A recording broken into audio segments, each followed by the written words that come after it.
Hi, I'm Mystery Shy, and basically everybody in this series could use some therapy.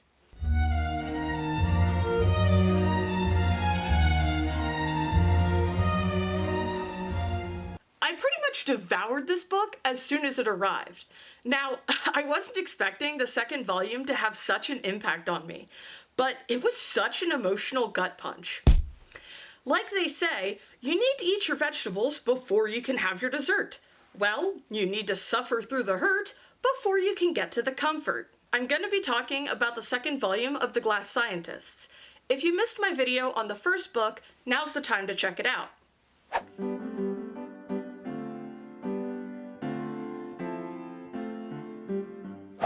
And really, I cannot stress this enough, please go read the series for yourself. It's too good to spoil. Okay, so you know how Volume 1 is all about Frankenstein and her creatures showing up and disrupting things? Well, they're barely in this book, so you can forget about all that. Volume 2 is all about the struggle for control between Jekyll and Hyde. At the end of Volume 1, Jekyll locked Hyde away in his mind, with no intention of letting him free anytime soon. But Hyde refuses to disappear and let it go, and he is desperate to be free. Because Jekyll is a workaholic and rarely takes care of himself, his primal fears begin to spill out, which Hyde takes full advantage of. There's something so sinister about Jekyll seeing these nightmarish things all around him and being forced to play it cool and act like everything is normal. The blood dripping down on him at the ball? Literal chills. Hyde is able to push the envelope further as he discovers that he can take control of the body for a brief moment if Jekyll is emotionally overwhelmed. It's a clever way that they can trick each other into letting their guard down and forcing a swap. The "it works both ways" panel was so cool. Throughout the course of the book, Jekyll and Hyde get their own revelations. Jekyll realizes that he doesn't actually know what the potion does. He had thought that he had split the evil Hyde from himself, but after his discussion with the real Frankenstein and an eye-opening talk with the mindscape Lannan, he starts to realize that that might not be the case. My new and improved theory is that Hyde is everything that Jekyll repressed. Years ago, even when he got everything that he thought he wanted, Jekyll was still deeply unhappy. Perhaps subconsciously, he sought to remove everything that he wanted to hide or he felt like didn't really fit. Hyde is so wild and all over the place because he has nothing holding him back without Jekyll's constant pestering. Hyde has his own disappointing meeting with his hero. Hyde idolizes Queen Lucy of the 40 Elephants and likes to imagine himself having the same rebellious spirit. Lucy, rightfully so, puts him in his place. I think it's a good thing for Hyde to be humbled and to understand that his actions can hurt others. Unfortunately, the question of who is Hyde sends him careening into an existential crisis. Currently, he's in a poisonous spiral in their mind, and I'm honestly worried to see how he comes out on the other end. Allow me to read off the notes I made not long after reading this book. Lannan, player, daddy issues. Okay, maybe I'm being a little bit harsh, but I'd not realized that Jekyll and Lannan had a relationship before in college, though more along the lines of friends with benefits. At the beginning of book 1, they act as if it never happened. It seems that in college, Lannan is the one who took the lead in pursuing a more intimate relationship.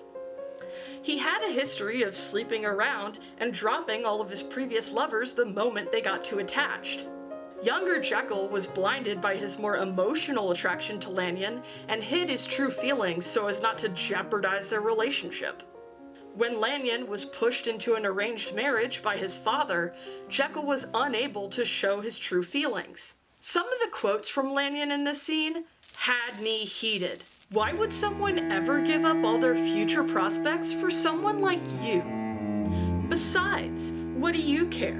I know you fancy women. Ugh, Lannan, dude! It seems that Lannan secretly did love Jekyll and was trying to push him to confess first. When Jekyll couldn't get the words out, Lannan was hurt too.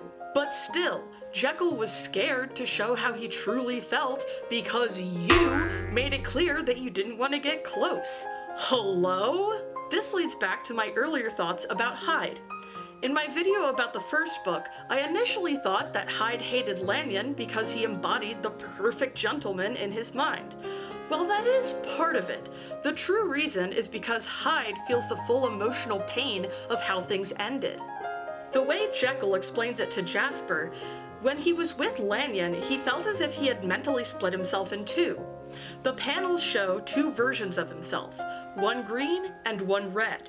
If we're going by color associations, then Hyde is the green figure, while Jekyll is the red, the part that's holding back. Therefore, Hyde was the part that deeply loved and desired Lanyon, and felt the full emotional pain when they broke up. While arguing with Jekyll, Hyde explains that he avoided Lanyon because he knew that meeting him in person would stir up old baggage, and oh boy, did it. We got a wall slam, fellas.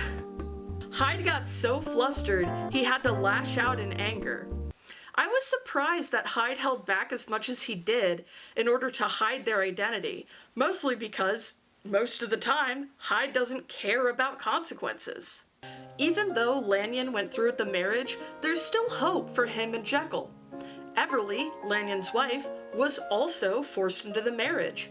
She has no interest in men and is more like a friend to him. Everly and Lanyon have a fake relationship. They play the loving husband and wife in order to avoid the scrutiny of their families. Listen, I don't actually hate Lanyon. He has his own issues going on and doesn't see the hurt that he causes. He has some definite issues stemming from his father and the pressure to be presentable and respectable in this society. In the next book, I'm sure we're gonna get some more backstory and maybe understand where he's coming from a little bit better. But for now, I just have a really hard time empathizing with a rich guy who sleeps around and disregards others' feelings. I still want him and Jekyll to get together at the end, but I'm gonna need to hear some really good apologies on Lanyon's part. Rachel is the main driving force in this book. She's anxious to know where Hyde went, considering that he's wanted by the police. The scene where everybody was sitting around theorizing where Hyde might have gone and what his connection to Jekyll was pretty great. The illegitimate son angle is wild. While I think that Hyde might be a little bit younger than Jekyll in body and appearance, no way. No way. According to some of the author's discussions at the end of the book, it seems that Morcant, the werewolf that they theorize might have had a secret love child with Jekyll, originally came from a prequel comic called Bleeding Heart. I'd like to read it sometime. We find out that Rachel worries about Hyde so much because he reminds her of her brother, Eli. Eli had a similar appearance and also liked to wander the city at night, until one fateful night that he died attempting to escape the police. Rachel feels a tremendous guilt for what happened and possibly sees saving Hyde as a way to redeem herself. Hopefully Hyde will understand eventually. Rachel and Jasper continue to get closer to actually dating. Rachel even pulls a, whoopsie, my clothes are all messed up. Guess I'll have to take them off. Seeing that the relationship is about to get serious, Jasper decides to reveal something about himself. I will admit, I didn't anticipate that Jasper was trans. If there was any foreshadowing about it in the first book, then I must have missed it. Anyway, this doesn't seem to change Rachel's feelings about Jasper in any way, but it does stir up uncertainty within him. When Jekyll told Jasper to give up with Rachel because it would be too complicated, I wanted to scream. Stay in your lane. Things between Jasper and Rachel do get a little bit rocky sometimes, but that's only because they're being a little bit messy and stepping in each other's trauma. They can very easily clear things up with a little bit of clear communication. Again, I really enjoyed the extra content that came at the end of the comic. This time we got a longer written story of a Dracula encounter featuring Jekyll and Hyde, Lanyon, and Rachel. It was really inspiring to get a peek behind the curtain in the process of making the comic. It was a really neat touch that a lot of the background characters are drawn based off fans and their OCs. I just really love the community feel. I was super devastated to learn that The Glass Scientist comes to an end in the third book. I didn't realize it was coming to a close so soon. But I guess it makes sense. Everything's been leading up to the grand exhibition. We left off on a major cliffhanger. Jackal is having some sort of medical episode during the opening speech. I don't know if it's a heart attack, if he's going to end up in a coma, or if Hyde is going to be unleashed in some way.